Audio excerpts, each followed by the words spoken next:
Hello കൂട്ടുകാരെ, നമ്മുടെ സാമ്പാർ കഷ്ണങ്ങളൊക്കെ ഞാൻ അരിഞ്ഞെടുത്തിട്ടുണ്ട്. നമുക്കിത് കുക്കറിലേക്ക് ഇട്ട് കൊടുക്കാം. കഷ്ണങ്ങളെല്ലാം ഒരുമിച്ച് അരിഞ്ഞെടുത്തു.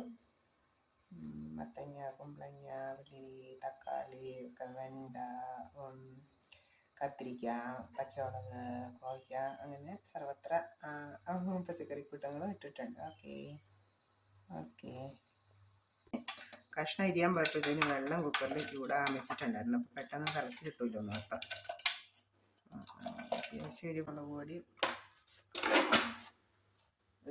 ലേശം മഞ്ഞൾപ്പൊടിയും കൂടി ഇട്ട് കൊടുക്കുക.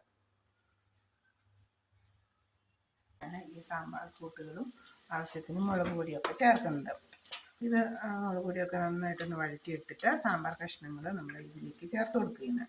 എരിവിന് ആവശ്യത്തിനുള്ള മുളക് പൊടി ഇട്ടു. ഇത് നമുക്ക് ഒരു 1/4 ടീസ്പൂൺ മല്ലിപ്പൊടി ഇട്ട് കൊടുക്കാം. 1/4 ടീസ്പൂൺ മല്ലിപ്പൊടി. ഇത് നമുക്ക് സ്പൈസസിന് ആവശ്യമായിട്ടുള്ള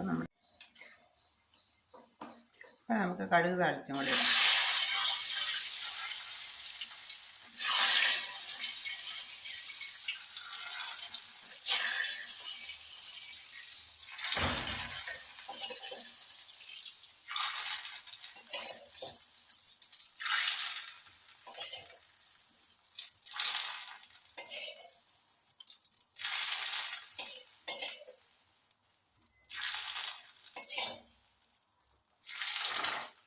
ഓക്കെ, അതാണ് നമ്മുടെ സാമ്പാർ റെഡിയായി.